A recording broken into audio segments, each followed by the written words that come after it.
Hey, beautiful, please consider subscribing to our channel if you've been enjoying these stories. Your support helps a lot. Aid us in reaching our goal of 1,000 subscribers. The splash was louder than it should have been. Chlorine sprayed my face as I turned sharply, my heart seizing at the sight before me. My daughter's wheelchair was upside down in the water, her arms thrashing, mouth opening in a silent scream. As bubbles escaped past her lips, the bright blue pool glittered under the sun, mocking the chaos with its calm reflections. Time slowed to molasses as I dropped the sunscreen bottle and sprinted across the burning concrete, my feet pounding so hard I felt it reverberate up my spine. Hold on, baby. Hold on. I dove without thinking, water slamming into my ears, like gunshots. The shock of cold pierced every inch of my skin. My eyes burned open, the chemical haze blurring her pale face as she struggled just under the surface. I reached, kicking furiously, my lungs already aching for air. Her arms flailed, uselessly against gravity's betrayal. She couldn't swim. She'd never learned. Her muscles didn't work that way. My fingers wrapped around her trembling wrist, her skin slick and desperate. I hauled her against my chest, pushing off the tiled floor with my feet. As we broke the surface, the world erupted back into frantic noise, screams, splashing, the distant hum of cicadas in the hedges. I gasped, choking on a mouthful of chlorine as I dragged her to the edge. Someone gasped behind me. Another kid shrieked in shock. I ignored them all, focused only on getting her out. My biceps burned as I heaved her small, trembling body onto the warm concrete. Her teeth chattered uncontrollably. Tears streamed down her cheeks as she curled into herself, water pooling beneath her thin swimsuit. She made quiet, guttural sobs, the only sound she could form since her birth injury stole. Her speech, her brown hair clung to her face in wet ropes. "It's okay, sweet pea. Daddy's got you. You're okay, you're okay." My voice shook with each word as I brushed her soaked bangs away from her forehead, checking her limbs for injury. Chest heaved as she stared at me with wide, terrified eyes, her lips quivering in silent confusion, the scent of chlorine mixed with coconut tanning oil and the sharp burn of my own rage.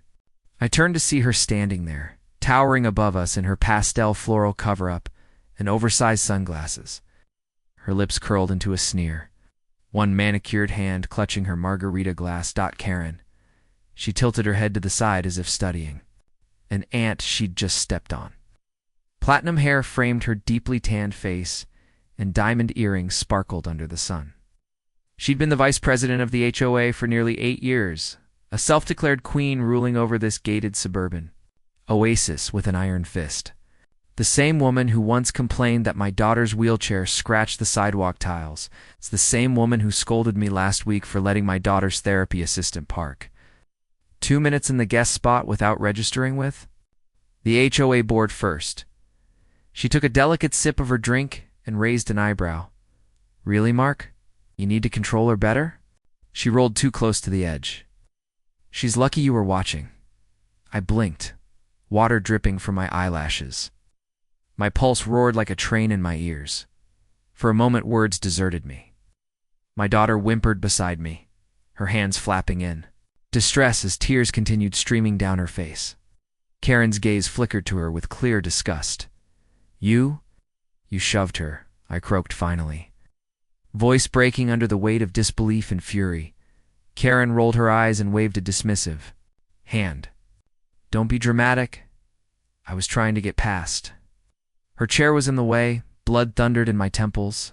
I rose slowly to my feet, my soaked t-shirt clinging to my chest. I stood between Karen and my daughter, every instinct screaming to protect her from this venomous creature. "You shoved her into the pool," I repeated, my voice low, vibrating with controlled rage. "She could have drowned." "Oh, please," Karen scoffed, setting her margarita down on the lounge table beside her. The ice cubes clinked as she leaned closer, her breath reeking of tequila and lime. "She's disabled, not made of glass. You can't coddle her forever. Maybe next time, keep her away from the water if she's too weak to swim." For a moment, all I saw was red. My fists curled so tight, my nails bit into my palms. The urge to scream, to shove her back, to drag her into the deep end and see how she liked the feeling of drowning. It pulsed inside me like a war drum. My daughter whimpered again, snapping me out of my fury. Her damp fingers reached for mine, her silent plea grounding me in the only truth that mattered. She needed me calm, not arrested. I knelt back down and wrapped my arms around her small, shivering frame. Her body trembled against mine as I whispered soothing nonsense into her ear, each word tasting like ash on my tongue.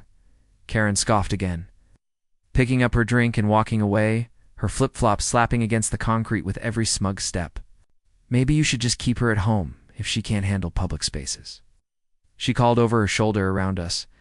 Parents stared in horrified silence, some clutching their children closer, others glancing away as if hoping the scene would resolve itself without their involvement. The bright summer sun pressed down on my shoulders like a punishment. My daughter sobbed quietly into my chest as I stroked her back, rage coiling in my gut like a serpent awakening to kill. I carried her to the shaded cabana, each step feeling like I was walking through molasses, my knees weak from adrenaline and horror. I sat down, holding her as she calmed, her chest hitching with uneven breaths. She stared up at me with wide brown eyes, silently asking why the world was so cruel to her. I had no answer, as she clung to me, her damp skin cold against mine. Realized with a cold, creeping certainty that logic would never reach someone like Karen, there would be no apology, no remorse, no human decency to appeal to.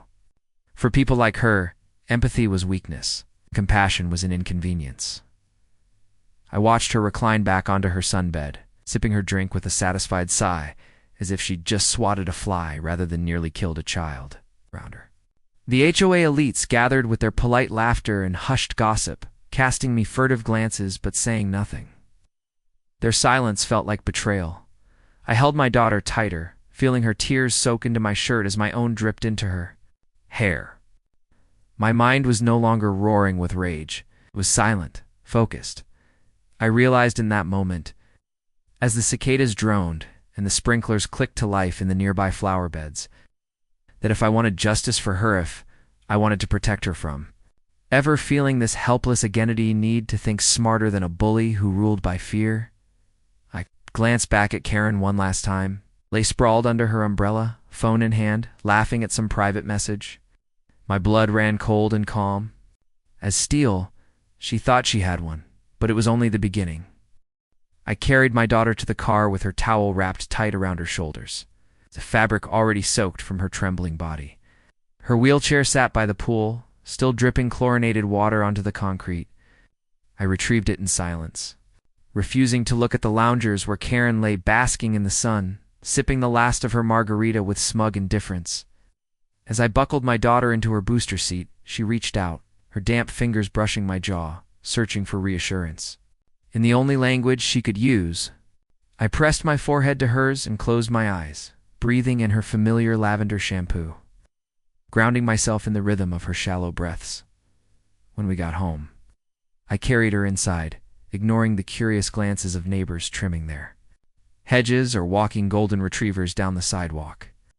She curled up on the couch, still in her swimsuit, her damp hair fanning out on a cushion. I sat beside her, scrolling through my phone with shaking fingers. The HOA website flickered under my thumb. I found the contact number for their emergency line and dialed it before I could second-guess myself. HOA management. "This is Tricia speaking," came the syrupy voice on the other end. I swallowed down my exhaustion and anger. "My name is Mark Patel. I'm calling to report an assault that occurred at the community pool today. My daughter, she's disabled, was shoved into the water by Karen Simmons." There was a pause.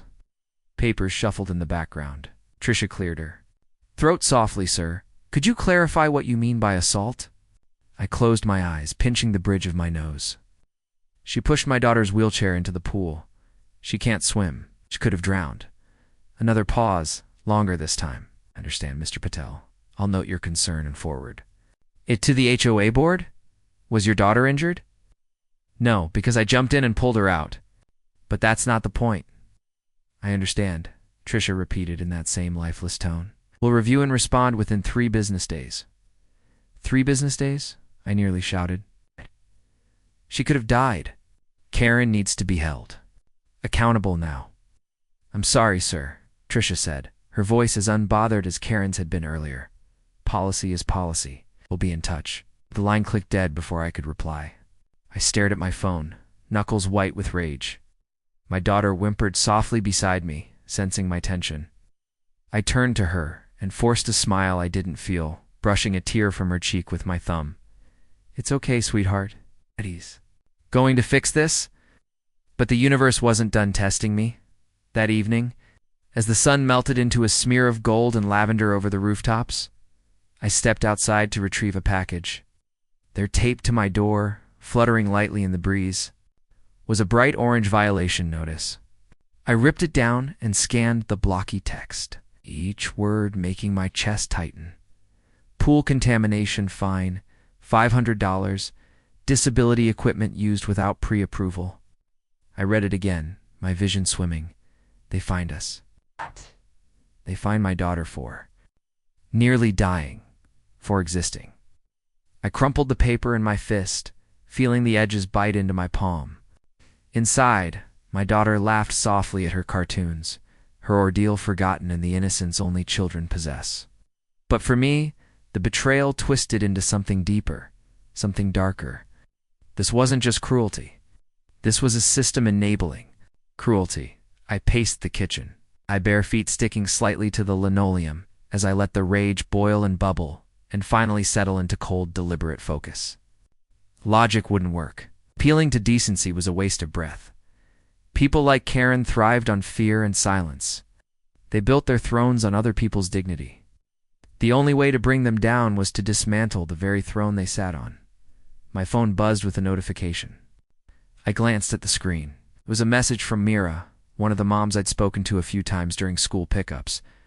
We weren't close, but she'd always smiled kindly at my daughter. Hey, Mark, I just wanted to say, I saw what happened. Today, I'm so sorry. If you need a witness statement or anything, please let me know. That woman is vile. My hands trembled slightly as I typed back. Thank you. I might take you up on that, she replied almost instantly. Anything you need? Seriously, I exhaled shakily, delayed staring around my silent living room, the hum of the refrigerator. The cartoon theme song playing softly, the faint scent of chlorine lingering on my skin. The anger settled deeper, solidifying into resolve. The next morning I woke with the dawn, my mind already racing. I brewed coffee strong enough to burn the fog from my brain and sat down with my laptop. I navigated to the HOA portal and began scrolling through page after page of community bylaws, violation logs, and archived meeting minutes. Each click felt like a shovel digging closer to something buried. I searched for Karen's name in the violation logs. There was nothing. It's not a single note against her in 8 years, despite the dozens of stories. I'd heard from neighbors about her petty fines and personal grudges. I poured a second cup of coffee and kept reading, scanning paragraphs about fence heights, tree trimming schedules, holiday decoration guidelines. My eyes burned from the tiny font, but I didn't stop. Because buried within the pages, I knew there would be something she had overlooked, something that could tip the scales back in my favor. Hours later, my daughter woke, her hair a wild halo of tangles as she shuffled sleepily into the kitchen. I scooped her into my lap, pressing a kiss to her temple. She giggled softly, burrowing against my chest, oblivious to the battle lines being drawn around her life. As she sipped her apple juice, I opened another tab and typed in Karen Simmons' full name. A few links later, I was scrolling through her public social media profiles. Photos of her at wine tastings, expensive yoga retreats, her HOA service award pinned proudly on her blazer. But then I saw something else. In her bio was a link to her vacation rental property nearby. Curiosity prickled my scalp as I clicked through the listing. There it was. Her lakefront villa, rented out through a private booking site. I glanced back at the HOA bylaw still open on my laptop. My eyes zeroed in on a clause highlighted in faded yellow. No residential property shall be used for short-term rentals. Under 30 days. Violation results in immediate fines and potential legal action. My pulse kicked up, heart pounding like war drums. I scrolled back through Karen's rental page, multiple 5-star reviews praising weekend stays, 3-day getaways, 2 night escapes. My lips curled into the first real smile I'd felt since yesterday. She was so certain of her power that she never even bothered to hide her violations. My daughter giggled at my expression. Pressing her sticky apple juice fingers to my cheek, I turned to her and kissed her forehead, feeling her small shoulders shake with laughter. "Don't worry, sweetheart," I whispered against her hair. "Daddy's going to make sure she never hurts you or anyone else again." Outside, the sprinklers whirred to life across manicured lawns, the morning sun catching on each spray like liquid diamonds. Birds chattered in the oak trees lining the sidewalks, their songs bright and careless. But under their cheerful music, something darker thrummed with steady purpose. Karen thought she was untouchable, that she could shove a child into a pool and sip her margarita without consequence. She was about to learn the truth. Everyone answers to someone eventually, and I would make sure she answered to me. I spent the next 2 days gathering everything I needed. Each night after putting my daughter to bed, I sat at the kitchen table under the flickering bulb, papers and printouts spread before me like a general planning a siege. Bylaws were clear about short-term rentals. Fine was steep, but more importantly, each violation counted separately per booking. Karen had over 40 documented stays in the past year alone. Even the HOA president couldn't brush that off as a minor infraction. I compiled screenshots of her listing, reviews with dates, and her own social media posts advertising weekend specials. I cross-referenced the county property tax records and printed her ownership documents to eliminate any claim that it was someone else's property. The stack of evidence grew thicker by the hour, but I wasn't done yet. I remembered Mira's offer. That afternoon, while my daughter napped, I walked down the street to her townhouse. The porch smelled like fresh lavender and sun-warmed mulch. She answered on the second knock. Her toddler balanced on her hip, her hair in a loose braid streaked with silver. "Hey," she said softly, stepping aside so I could enter. "How's she doing?" "Better," I replied, swallowing the knot in my throat. She doesn't really understand what happened, which is maybe a blessing. Mira nodded, setting her child down to play with blocks by the window. She gestured for me to sit at the dining table cluttered with crayons and half-finished craft projects. "I need your help," I said quietly, sliding a printed screenshot across the table to her. It was a still from her security camera footage, capturing the exact moment Karen's hand shoved my daughter's wheelchair into the pool. Mira stared at it for a long moment, her lips pressed into a thin, furious line. "I knew what I saw," she whispered. "God, she could have died." "Do you need from me your footage, a written statement, and if you're comfortable, would you come to the HOA meeting next week? I want as many eyes on this as possible," of course, Mira said, without hesitation. She reached across the table and squeezed my wrist. Her grip was small, but fierce. "I'm with you."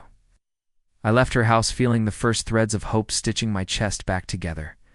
As I walked home, the heat shimmered off the pavement and the scent of cut grass hung thick in the air. Sprinklers ticked lazily back and forth over perfect lawns. The illusion of peace and order felt suffocating. That night, after tucking my daughter in and kissing her damp curls, I drafted an email to the HOA board requesting to present at the upcoming community meeting.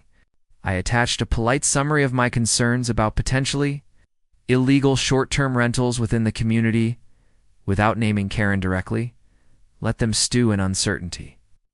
Let them wonder. The following morning, I received a terse reply granting me 5 minutes at the meeting under homeowner concerns and public comments.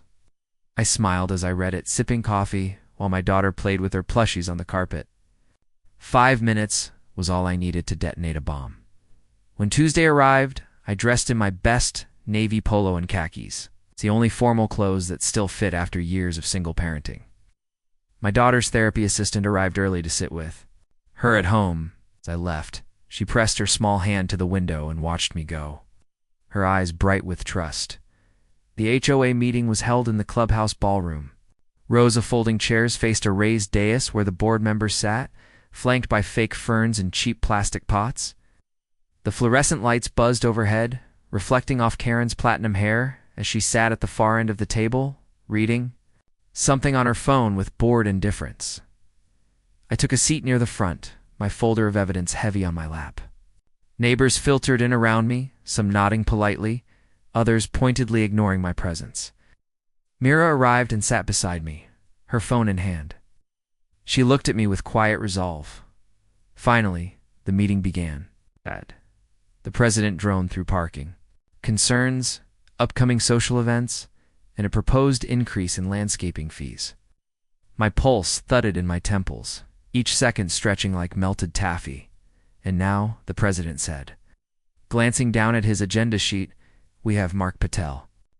With a homeowner concern, you have 5 minutes." I rose, legs steady, and approached the microphone. The room fell into expectant silence. Karen didn't even look up, still scrolling on her phone. "Thank you," I began, my voice calm and even. "I'm here today to address a matter that concerns the integrity of our community and the equal enforcement of HOA bylaws." At this, Karen's eyes flickered up, narrowing slightly. "For the past year," I continued, clicking my folder open, "a homeowner in this community has been operating an illegal short-term rental business out of their residential property. According to bylaw section 14C, short-term rentals under 30 days are strictly prohibited, with each violation carrying a significant fine." Murmurs rippled through the audience. I held up the printed screenshots for the board to see. These are from her public rental listing, including dates and durations. Here are reviews from guests staying 2 or 3 nights. Here are her own social media advertisements promoting weekend packages. Karen's face had gone pale. She opened her mouth to speak, but I raised my hand slightly, silencing her without a word. I also have county tax records confirming her ownership of the property, leaving no doubt as to who is responsible. And finally, I paused, scanning the room until my eyes landed on her. I have video evidence of this same homeowner assaulting my disabled daughter at the community pool, an event that was later rewarded with a violation fine against my family rather than any accountability for her actions. The room erupted into shocked gasps and low curses. Karen surged to her feet, her chair screeching against the linoleum. "This is slander," she shrieked, her voice cracking under the weight of rage and panic. "You're lying. He's lying. That footage is fake." "It's from Myra's security camera," I replied evenly. Myra raised her phone, playing the clip on loud volume for the nearest neighbors to hear. Karen's hand was unmistakable as it shoved the wheelchair into the pool. Karen lunged forward, snatching for Mira's phone. In the scramble, she shoved Mira backward into the lap of an elderly woman sitting behind her. Someone screamed. 2 men leaped to their feet, grabbing Karen's arms to restrain her as she thrashed, her face blotched with furious red. "Let me go. He's lying. I'll sue all of you for defamation. You're finished, Patel." But her threats sounded hollow now, desperate echoes in a room that had turned decisively against her. The HOA president cleared his throat shakily. "Mark, we'll need to review all this documentation and footage immediately. Karen, you will remain after the meeting for disciplinary discussion." The men released her, and she stumbled back into her chair, breathing hard, hair disheveled. She glared at me with pure hatred, her lips curling into a snarl. As I gathered my papers and returned to my seat beside Mira, I felt the tension unspool from my chest like a loosened knot. As I glanced at Karen, trembling with rage and humiliation. Under the harsh fluorescent lights, I knew this wasn't the end. This was only the beginning of her reckoning. The police arrived 10 minutes after the meeting dissolved into chaos. 2 patrol cars pulled up outside the clubhouse, lights flashing silently against the manicured hedges and stucco walls. I stood near the doorway with Mira, who still clutched her phone protectively to her chest. Neighbors lingered in small clusters, whispering furiously, their shocked faces illuminated by the rhythmic blue and red glow. Karen sat hunched in a folding chair, her once perfect hair now a frizzy halo of defiance and panic. Arms were crossed, so tightly over her chest that her knuckles glowed white. She kept muttering to herself under her breath, her lipstick smudged at the corners of her mouth. When the officers entered, their boots thumping softly on the tiled floor. Her eyes widened just for a second before she twisted her lips into a contemptuous sneer. "This is ridiculous," she spat as they approached. I want to file a harassment report against him and that woman. They're conspiring to defame me. This is a setup. One of the officers, a tall woman with dark brown skin and hair pulled into a crisp bun, raised an eyebrow without expression. Ma'am, we're here because a report was filed regarding an assault on a disabled minor. We need to review the footage and take statements from everyone involved. Karen scoffed, flicking her hand dismissively. Assault. It was an accident. The little girl should have been better supervised. Her father's just bitter because he can't afford real therapy for her. The words slapped me across the face like ice water. For a moment, I thought I might explode from the sheer force of rage. Mira's hand tightened around my forearm, grounding me. The officer turned to me, her expression neutral, but her eyes glinting with something steely. Sir, do you have the footage with you? I nodded and gestured to Mira, who unlocked her phone with trembling fingers. The officer watched the clip. Twice without speaking, her jaw tightening visibly the second time. She handed the phone back to Mira and turned back to Karen. Ma'am, please stand up. Karen's eyes narrowed. Excuse me? Stand up, ma'am? You're being detained for questioning under suspicion of assault on a disabled minor. If the DA chooses to press charges, this is considered a felony offense. The room fell utterly silent. Even the quiet murmur of gossip stopped as Karen gaped at the officer, her mouth working wordlessly like a fish, gasping for air. Then the sound returned in a sudden wave, gasping neighbors, muffled curses. Someone recording the moment on their phone from behind a potted fern. Karen bolted. Upright, knocking her chair over with a clatter that echoed off the high ceiling. You can't do this? She shrieked, voice cracking with hysteria. I am the vice president of this HOA. I will have your badge for this. Do you know who I am? The officer reached for her wrists, guiding them behind her back with calm precision. The click of the cuffs locking around her wrists sounded like justice itself. Karen's eyes darted frantically around the room, searching for support. All she found were neighbors staring back at her with a mixture of fear and disgust. As the officers led her past me, her eyes locked onto mine.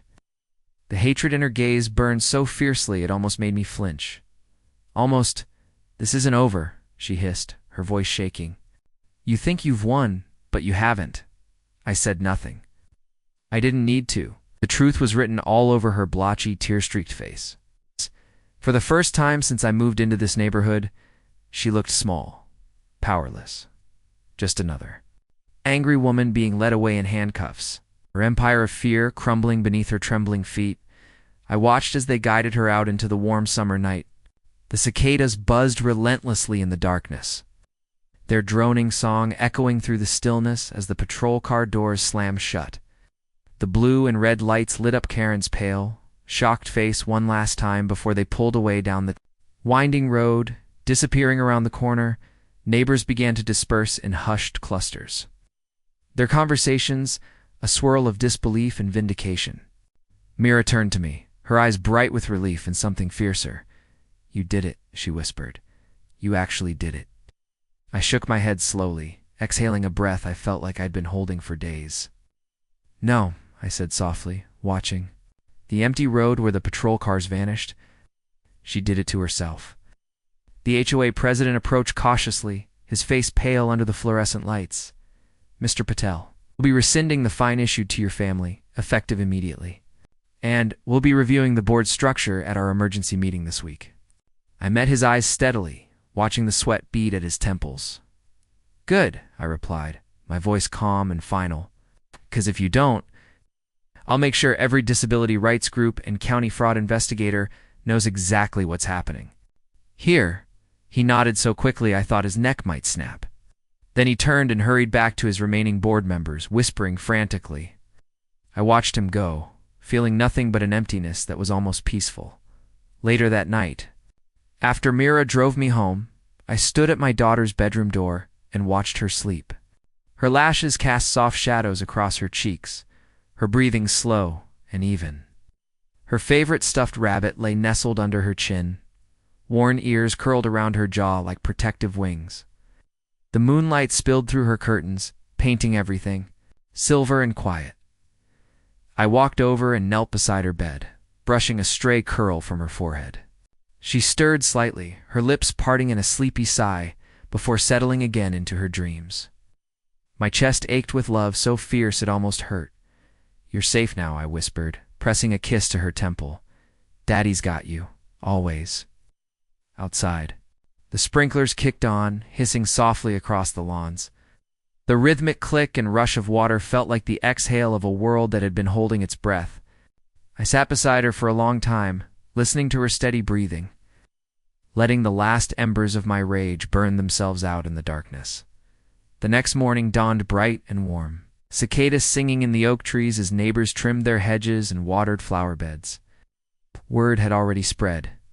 As I wheeled my daughter down the sidewalk for her therapy session, people paused to wave or nod, some offering cautious smiles. The same people who'd once turned away in silent complicity were now forced to see her for who she was, a child, deserving of dignity and safety. As we passed Karen's house, I saw the foreclosure notice stapled to her front door. Her lawn was overgrown, flower beds choked with weeds, a broken sprinkler head sputtering mud onto the cracked driveway. The empire she built on fear and cruelty was collapsing in real time, and no one was stepping in to save her. My daughter giggled. As we passed the mailbox, her small hands flapping with excitement at the sight of a butterfly landing on the rusted flag. I smiled, feeling a peace settle into my bones that I hadn't known in years. She had no idea what battles had been fought for her in silent boardrooms and echoing clubhouses. She only knew that today, the sun was warm, the breeze smelled like jasmine, and her father was beside her. Unwavering, I reached down and squeezed her hand, feeling her tiny fingers wrap around mine. "Funny thing about bullies," I said softly as we continued down the quiet street, my voice lost in the hum of sprinklers and cicadas. "Push the wrong person, and life shoves you back twice as hard." She looked up at me with wide brown eyes, and though she couldn't speak, her smile said everything. Together, we kept moving forward, leaving her screams, her empire, and her final threats behind us in the silent shadows of yesterday.